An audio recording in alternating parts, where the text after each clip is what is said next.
Baik, selamat pagi Bapak Ibu, saudara-saudara yang dikasih oleh Tuhan. Saya senang pagi hari ini kita boleh bersama-sama lagi. Kita sudah memuji Tuhan ya lewat lewat pujian yang ada dalam tata ibadah kita. Sekarang mari kita siapkan hati kita untuk mendengarkan firman-Nya. Mari kita berdoa. Bapa dalam sorga, kami memuji Engkau karena Engkau Allah yang hidup, Allah yang kudus, Allah yang mengasihi kami, dan Allah yang memberikan segalanya bagi kami. Terima kasih kami ada di minggu yang keempat dalam bulan Agustus ini. Kami bersyukur buat rahmat anugerah-Mu yang sudah menyertai perjalanan kami. Kami siapkan Tuhan hati kami untuk mendengarkan firman-Mu. Biarlah Tuhan berbicara kepada kami dan Tuhan memberkati kami semuanya. Dalam Kristus Tuhan, kami sudah berdoa. Amin. Mari kita membuka Alkitab kita dari Efesus pasal yang kelima. Kita melihat ayat yang ke-15 sampai dengan ayat yang ke-21. Sekali lagi, Efesus pasal yang kelima, ayat yang ke-15 sampai dengan ayat yang ke-21. Demikian firman Tuhan, saya membaca buat Bapak Ibu sekalian. Karena itu perhatikanlah dengan seksama bagaimana kamu hidup. Janganlah seperti orang bebal, tetapi seperti orang hidup, orang arif. Dan pergunakanlah waktu yang ada, karena hari-hari ini adalah jahat. Sebab itu janganlah kamu bodoh, tetapi usahakanlah supaya kamu mengerti kehendak Tuhan. Dan janganlah kamu mabuk oleh anggur, karena anggur menimbulkan hawa nafsu. Tetapi hendaklah kamu penuh dengan roh. Dan berkata-katalah seorang kepada yang lain dalam mazmur, kidung, puji-pujian, dan nyanyian rohani. Bernyanyi dan bersoraklah bagi Tuhan dengan segenap hati. Ucaplah syukur senantiasa atas segala sesuatu dalam nama Tuhan kita Yesus Kristus kepada Allah dan Bapa kita. Dan rendahkanlah dirimu seorang kepada yang lain di dalam takut akan Kristus. Bapak Ibu, saudara-saudara yang dikasih oleh Tuhan, tema kita adalah hikmat versus kebodohan. Ya, hikmat versus kebodohan. Nah, kalau kita membicarakan tentang hikmat, menurut Bapak Ibu, saudara-saudara sekalian, apakah itu hikmat? Karena kalau kita mau belajar tentang hikmat, kita harus tahu hikmat yang dimaksudkan ini hikmat yang bagaimana. Karena nanti kalau kita membandingkan dengan surat Yakobus mengatakan bahwa hikmat itu katanya ada yang berasal dari dunia ini, dari setan-setan, dan juga ada hikmat yang dari atas. Jadi kalau melalui tema ini kita bisa memahami hikmat yang dimaksudkan itu adalah hikmat yang dari atas. Tetapi hikmat yang dari atas itu adalah berarti itu hikmat yang berasal dari Allah, yang bersumber dari Allah. Jadi kalau kita katakan hikmat daripada Allah itu, apa itu saudara? Hikmat dari Allah itu adalah kemampuan yang Tuhan berikan kepada kita orang-orang yang percaya. Untuk kita bisa memecahkan hal-hal yang sulit dalam perjalanan hidup kita. Ya, jadi salah satu contohnya orang yang berhikmat itu adalah Salomo. Kalau Bapak Ibu lihat ya, pada waktu dua wanita datang, yang satu sudah kehilangan anaknya, lalu yang satu ini yang asli sebenarnya yang punya anak itu. Tapi pada waktu diperhadapkan dengan Salomo, siapakah ibu dari anak ini? Salomo dengan mudah berkata, ya sudah bagi dua aja, ya supaya adil bagi dua aja. Yang namanya ibunya pasti teriak, ya dan tidak mengizinkan anaknya akan dibunuh dan dibagi seperti itu. Lebih bagus kasih aja ke dia, asal dia tetap hidup. Nah itulah yang dikatakan hikmat yang daripada Tuhan. Dan itulah yang diminta oleh Salomo. Ya, makanya dalam dua raja-raja itu jelas sekali ya. Salomo katakan, jangan kasih aku kaya, jangan kasih aku apa. Tapi kasihlah aku hikmat supaya aku bisa memerintah dan memahami kehendak Tuhan dengan baik. Dan saya rasa hikmat itu adalah sesuatu yang perlu buat kita orang-orang yang percaya. Nah, kalau dikatakan kebodohan itu adalah lawan daripada hikmat. Jadi kalau hikmat itu kita mengandalkan Tuhan, kalau kebodohan itu adalah sesuatu yang kita lakukan di luar kehendak Tuhan. Ya kan? Sesuatu yang kita lakukan di luar kehendak Tuhan. Jadi sesuatu yang kita buat, saudara. Ya, jadi kebodohan itu adalah bukan sekedar kita bodoh karena IQ kita rendah, enggak. Tapi bodoh karena nggak ada hikmat di situ. Ya kan? Karena nggak ada hikmat di situ. Jadi salah satu contohnya orang yang bodoh itu adalah siapa? Nabal. Makanya namanya stupid katanya ya. Jadi orang bodoh. Ya. Jadi Nabal itu salah satu contoh orang yang bodoh, orang yang paham dan tahu kebenaran, tapi nggak hidup dalam kebenaran itu. Nah, itulah yang dibilang orang bodoh. Nah, kalau begitu, judul ini menggunakan Efesus pasal 5 tadi ya.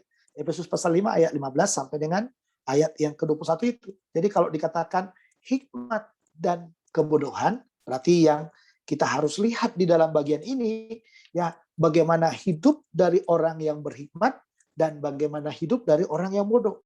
Ya, jadi sudah tentu hidup dari orang yang berhikmat itu adalah berlawanan dengan orang yang bodoh. Nah, kita bisa melihat saudara ya, bahwa ada beberapa ciri khas dari orang yang hidup di dalam hikmat ya di dalam bagian ini, dan sudah tentu kontrasnya lawannya adalah hidup dari orang-orang yang bodoh. Nah, yang pertama saudara, lihat ayat yang ke-15. Karena itu perhatikanlah dengan seksama bagaimana kamu hidup, janganlah seperti orang bebal, tetapi seperti orang arif. Ciri yang pertama dari orang berhikmat adalah dia memperhatikan bagaimana dia hidup. Artinya apa? Semua yang dia lakukan dalam hidupnya, saudara, dalam hidupnya, dia sangat memperhatikan bagaimana hidup yang sesungguhnya, bagaimana hidup menyenangkan Tuhan, dan bagaimana hidup di dalam ketaatan kepada Tuhan. Nah, sudah tentu kalau dikatakan hikmat versus kebodohan, berarti orang berhikmat memperhatikan dengan seksama bagaimana dia hidup, tetapi orang bodoh tidak memperhatikan itu, saudara. Ya, bisa dikatakan orang bodoh itu hidupnya rata. Tahu hidupnya rata? Dia tidak mau memperhatikan yang namanya kata seksama. Makanya dikatakan, perhatikanlah dengan seksama bagaimana kamu hidup.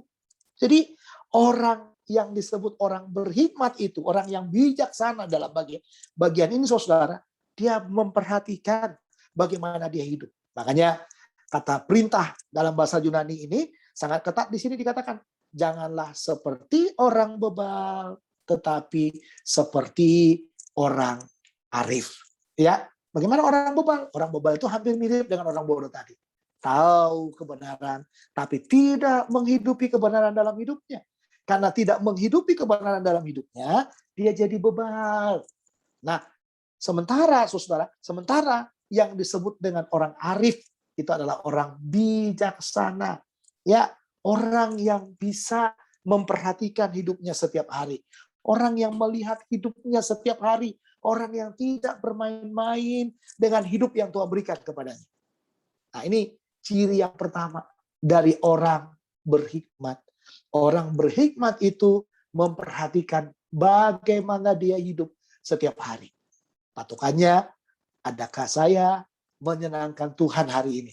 Adakah hidup saya berikan untuk Tuhan hari ini? Atau dia jauh dari Tuhannya? Ini yang pertama. Yang kedua, saudara, orang berhikmat itu menggunakan kesempatan dengan baik. Ya, menggunakan kesempatan yang baik. Nah, artinya begini, saudara. Artinya, ada waktu yang Tuhan berikan kepada kita 1 kali 24 jam. Tapi dalam berjalannya waktu 1 kali 24 jam itu, Tuhan juga memunculkan yang namanya di sana kesempatan. Waktu 24 jam, itu disebut dengan kainos, sementara kesempatan disebut dengan kairos. Orang berhikmat, dia sangat peka, sangat jeli memperhatikan 24 jam yang ada. Karena apa? Karena dia melihat kesempatan, peluang yang Tuhan berikan kepadanya. Kairos yang Tuhan berikan kepadanya untuk digunakan sebaik mungkin dalam hidup ini. Jadi kadang-kadang dengan kainos aja kita banyak kehilangannya, saudara. Ya, kenapa saya katakan kita banyak kehilangannya? Karena banyak sekali, saudara, dalam waktu 24 jam. Pertanyaan saya, berapa banyak kita gunakan untuk Tuhan? Berapa banyak kita gunakan untuk kerja? Lalu berapa banyak yang hilang, yang tidak bermanfaat dalam hidup kita? Nah, ini perlu jadi catatan yang penting buat kita semuanya. Karena apa? Karena kita berbicara tentang hikmat dan kebodohan. Jadi orang yang tidak menggunakan waktunya dengan baik, dia adalah orang bodoh. Orang yang tidak paham tentang kesempatan demi kesempatan yang Tuhan berikan kepadanya. Jadi kita harus bisa melihat peluang, ya kan? Kairos itu adalah peluang. Kairos itu adalah waktunya Tuhan, ya kan? Yang nggak bisa ya terulang lagi, saudara. Jadi kita harus mengambil kesempatan itu dengan baik. Kita harus menggunakan kesempatan itu dengan baik. Supaya apa? Supaya kita bisa melayani Tuhan dengan baik juga. Nah, makanya saya katakan kepada saudara, orang berhikmat bukan hanya sekedar dia memperhatikan hidupnya, ya, tetapi juga menggunakan waktu dengan baik. Jadi bagaimana dengan waktu kita? Ya, kita banyak di rumah, ya, kita ada dalam peraturan PPKM yang ada, kita nggak bisa pergi jauh-jauh mungkin, ya kan? Tetapi bagaimana kita menggunakan waktu itu? Ya, adakah di dalam kairos itu, kairos yang bisa kita gunakan dengan baik? Saya selalu bergumul, saudara, supaya setiap saat dalam hidup ini saya bisa memanfaatkan yang namanya kairos itu dengan baik. Makanya dalam kesempatan apapun dalam pelayanan, saya berusaha untuk melakukannya dengan maksimal kepada Tuhan. Kenapa? Karena dengan maksimal itu sebenarnya kita sedang memanfaatkan yang namanya waktu atau yang namanya kairos. Jadi kita jangan sampai kehilangan kesempatan dalam hidup ini, saudara. Banyak orang yang kehilangan kesempatan, kehilangan arah, nggak punya tujuan, ya kan? Dalam hidup yang ada ini, saudara, kadang-kadang kita selalu berkata, nantilah habis corona, nantilah kita lakukan. Saudara-saudara, ya, saya selalu berkata kepada saudara, apa benar corona itu akan berakhir? Apa benar kita akan kembali lagi kayak tahun 2019-2020? Ya kan? Belum tentu. Yang ada adalah semuanya jadi baru, ya, gaya baru, metode baru, ya, tampilan baru, cara hidup yang baru, ya, budaya yang baru yang harus kita ikuti supaya apa? Supaya kita senantiasa hidup menyenangkan hati Tuhan. Jadi, pergunakanlah waktu dengan baik. Karena dengan menggunakan waktu dengan baik, maka, nah ini dia ya, maka kita bisa maksimal dengan Tuhan. Karena itu yang dikatakan oleh Paulus kan, jika aku harus hidup, itu berarti bagiku bekerja memberi buah. Namanya bekerja memberi buah itu berarti kalau masih ada waktu yang Tuhan kasih bagi kita untuk mengerjakannya. Tapi kalau Tuhan tidak lagi beri waktu itu, apa yang terjadi, saudara? Kita akan istirahat, kita tidak bisa lagi mengerjakannya, ya, dan mungkin kita akan kembali kepada Tuhan dan kita akan beristirahat. Jadi orang berhikmat yang pertama tadi memperhatikan hidupnya, ya kan, dengan seksama. Dia hidup seperti orang arif, tapi orang bodoh dia hidup seperti orang bebal. Dia tidak memperhatikan hidupnya. Yang kedua, orang berhikmat dia menggunakan waktu yang baik, menggunakan kainos tertata dengan rapi dan menggunakan kairos juga di dalamnya. Tapi orang yang bodoh menyia-nyiakan waktu. Yang ketiga, saudara, ya kan? Yang ketiga adalah ya di dalam bagian itu dikatakan ayat 17 sampai ayat yang ke-22. Sebab itu janganlah kamu bodoh, tetapi usahakanlah supaya kamu mengerti kehendak Tuhan. Artinya apa? Orang berhikmat selalu bertanya kepada Tuhan, apakah yang kukerjakan ini sesuai dengan kehendak-Mu? Apakah yang sudah kubuat ini sudah menyenangkan hati-Mu? Nah, itu dia dikatakan. Makanya dikatakan, sebab itu janganlah kamu bodoh. Karena orang bodoh nggak pernah mengerti kehendak Tuhan. Tapi orang arif, atau orang yang bijaksana, atau orang yang berhikmat, dia mengerti kehendak Tuhan. Ya kan? Bagaimana caranya? Dia mengerti kehendak Tuhan. Yang pertama, dia hidup di dalam dipenuhi dengan Roh Kudus. Ya kan? Itu orang yang mengerti kehendak Tuhan, Saudara. Orang yang mengerti kehendak Tuhan itu dia hidup dipenuhi Roh Kudus, ayat 18. Dan janganlah kamu mabuk anggur, karena anggur menimbulkan hawa nafsu, tetapi hendaklah kamu penuh dengan Roh. Ini dia yang pertama. Ciri orang yang hidup dalam kehendak Tuhan itu, Saudara, ya kan? Dia tidak dikuasai oleh hawa nafsu, dia nggak mabuk anggur, karena orang mabuk nggak bisa menguasai dirinya dengan baik, ya kan? Sementara kita harus apa? Harus memahami kehendak Tuhan dalam hidup kita. Karena ini ciri khas yang ketiga dari orang berhikmat, ya kan? Dia memahami kehendak Tuhan dalam hidupnya. Bagaimana dia caranya memahaminya? Dia senantiasa dipenuhi dengan Roh Kudus. Nah, dia dipenuhi Roh Kudus dengan apa? Dengan cara dia tidak dikuasai oleh nafsunya. Ya, mabuk anggur. Orang mabuk anggur tidak bisa menguasai nafsunya. Itu sebabnya kita dituntut, saudara, mengerti kehendak Tuhan. Supaya bisa mengerti kehendak Tuhan, harus dipenuhi dengan Roh Kudus. Nah, yang berikutnya lagi dikatakan, orang yang mengerti kehendak Tuhan itu ayat 19. Dan berkata-katalah seorang kepada yang lain dalam mazmur, kidung puji-pujian, dan nyanyian rohani, bernyanyi dan bersorak bagi Tuhan dengan segenap hati. Ya, orang yang mengerti kehendak Tuhan dalam hidupnya, bahasanya adalah bahasa apa? Bahasa rohani. Orang yang bahasanya bahasa rohani itu, saudara, dikatakan adalah orang yang mampu bermazmur, ya, menaikkan kidung puji-pujian dan nyanyian rohani. Jadi orang yang punya bahasa rohani, dia punya penyembahan, punya pujian, punya hal-hal yang merelasikan, mendekatkan dia dengan siapa? Dengan Tuhan. Ya, ini orang yang mengerti kehendak Tuhan. Jadi bukan hanya sekedar dia dipenuhi dengan Roh Kudus, tapi juga dia punya bahasa rohani. Saudara punya bahasa rohani enggak? Atau bahasa daging yang muncul dalam hidup kita? Ya, kita harus belajar dalam hidup ini, janganlah sampai kita banyak menggunakan yang namanya bahasa daging. Ya kan?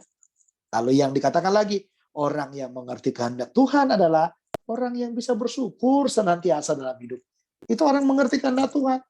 Ya, jadi ciri dari orang berhikmat itu tadi dia mengerti kehendak Tuhan. Ya kan? Dia memahami kehendak Tuhan dengan apa? Dipenuhi dengan Roh Kudus. Dia memahami kehendak Tuhan dengan apa? Dengan bahasa yang rohani. Lalu dia dipenuhi dengan kehendak Tuhan dengan apa, saudara? Dengan ucapan syukur. Hidup ini banyak susahnya, banyak senangnya, ya. Tapi kita dikatakan ucaplah syukur senantiasa atas segala sesuatu. Jadi tidak mengucap syukur hanya dengan hal-hal yang baik saja, atau tidak mengucap syukur dalam hal-hal yang buruk saja. Tapi kita harus mengucap syukur dalam segala sesuatu dalam nama Tuhan kita Yesus Kristus, ya, kepada Allah dan Bapa kita. Ini orang yang bersyukur, ya kan? Jadi senantiasa atas segala sesuatu kalimatnya. Ya, jadi orang yang mengerti kehendak Tuhan, dia mampu bersyukur. Ya, sudah berapa banyak syukur, saudara? Ya, mari kita belajar bersyukur, saudara. Kadang-kadang ya kita ini nggak banyak bersyukurnya, banyak nuntutnya, banyak ngedumelnya, ya kan? Banyak ngedumel, banyak marah, banyak emosi, nggak terima satu dengan yang lain. Orang bersyukur itu, saudara, dia mampu menerima situasi kondisi dalam segala hal dalam hidup. Lalu yang terakhir, orang yang mengerti kehendak Tuhan, dia mampu merendahkan diri terhadap sesamanya. Ayat 21, dan rendahkanlah dirimu seorang kepada yang lain di dalam takut akan Kristus. Jadi dia mampu merendahkan dirinya seorang kepada yang lain. Kita ini kadang-kadang terlalu banyak sombongnya. Ya, terlalu banyak pintarnya, saudara. Kadang-kadang kita nggak mau mendengarkan orang. Ya, kadang-kadang orang yang nggak masuk akal pun dalam pikiran kita juga harus mau mendengarkannya. Ya, jadi saudara bisa lihat di dalam bagian itu ya. Ya, kita masih lihat di sana bahwa orang harus belajar dari sekelilingnya. Jadi orang yang mengerti kehendak Tuhan, dia mau belajar dari orang-orang di sekitarnya. Dengan cara bagaimana? Merendahkan diri satu dengan yang lain. Nah, itulah ciri khas dari orang yang apa? Yang mengerti kehendak Tuhan. Nah, orang yang mengerti kehendak Tuhan ini adalah orang yang berhikmat tadi, bukan orang bodoh. Ya, sehingga orang yang paham kehendak Tuhan dalam hidupnya, saudara, dia senantiasa dikuasai, dipenuhi dengan Roh Kudus, dia punya bahasa rohani yang bagus, dia punya ucapan syukur yang baik kepada Tuhan, dan dia mampu merendahkan diri kepada siapapun. Ya, itu perlu kita lakukan dalam hidup kita. Kita jangan pernah tidak bisa menerima orang yang lain di sekitar kita. Kita harus belajar saling menerima satu dengan yang lain. Ingat, jangan pernah menganggap dirimu hebat. Karena di tengah-tengah kehebatanmu, masih ada orang yang lebih hebat lagi, saudara. Jadi, bagaimana caranya?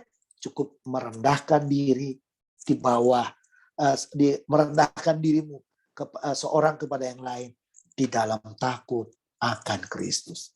Jadi kalau kita takut Tuhan, takut akan Kristus, maka kita mampu belajar merendahkan diri seorang akan yang lain. Bapak, Ibu, saudara-saudara yang kasih dalam Tuhan, hikmat versus kebodohan. Ya, apakah yang menjadi ciri orang berhikmat? Apakah yang menjadi ciri orang bodoh? Orang berhikmat yang pertama, dia memperhatikan hidupnya dengan sesama. Orang bodoh pasti sudah tidak memperhatikan. Yang kedua, saudara, orang berhikmat menggunakan waktunya dengan baik. Kesempatan demi kesempatan dia pakai dengan baik. Orang bodoh mengabaikan waktu dan bermain-main dengan waktu. Lalu yang ketiga adalah orang berhikmat mengerti kehendak Tuhan dalam hidupnya. Sementara orang bodoh nggak paham kehendak Tuhan. Sehingga karena dia tidak paham, saudara, yang terjadi dalam hidupnya, dia dikuasai oleh hawa nafsunya. Orang yang mengerti kehendak Tuhan, orang berhikmat tadi, dia dipenuhi Roh Kudus. Orang bodoh tadi, dia punya bahasa dunia. Orang berhikmat yang mengerti kehendak Tuhan, dia punya bahasa rohani. Orang bodoh pasti ngedumel. Sementara orang berhikmat yang mengerti kehendak Tuhan, dia bersyukur. Orang bodoh, dia akan membusungkan dadanya kepada orang-orang yang ada di sekitarnya. Orang berhikmat merendahkan diri kepada Tuhan di dalam takut akan Kristus. Mari kita berdoa. Bapa dalam sorga, terima kasih buat firman-Mu. Kami sangat percaya firman-Mu luar biasa. Firman-Mu mengingatkan kami lagi untuk kami hidup sebagai orang berhikmat, bukan orang yang bodoh. Berkati semua jemaat-Mu yang sudah mendengarkan firman ini. Mereka yang ada di rumah, mereka yang sedang di jalan, mereka yang sedang berkendara, mereka yang bergabung dengan YouTube channel ini. Biarlah mereka semuanya diberkati oleh Tuhan, dijamah Tuhan, dan khususnya kami mendoakan untuk pandemi Tuhan. Kiranya Engkau menjauhkan pandemi itu, Engkau menghalaukan pandemi itu. Dan terima kasih lewat pandemi ini kami belajar bagaimana menata hidup yang lebih baik lagi di hadapan Tuhan. Terima kasih buat firman-Mu, meneraikan dalam hati kami. Kami sangat bersyukur kami diberi kesempatan untuk mendengar firman pada pagi hari ini. Terpujilah Tuhan, dalam Kristus Tuhan kami sudah berdoa. Amin. Baik Bapak Ibu, selamat pagi. Tetap semangat, tetap kuat, jaga kesehatan, dan shalom.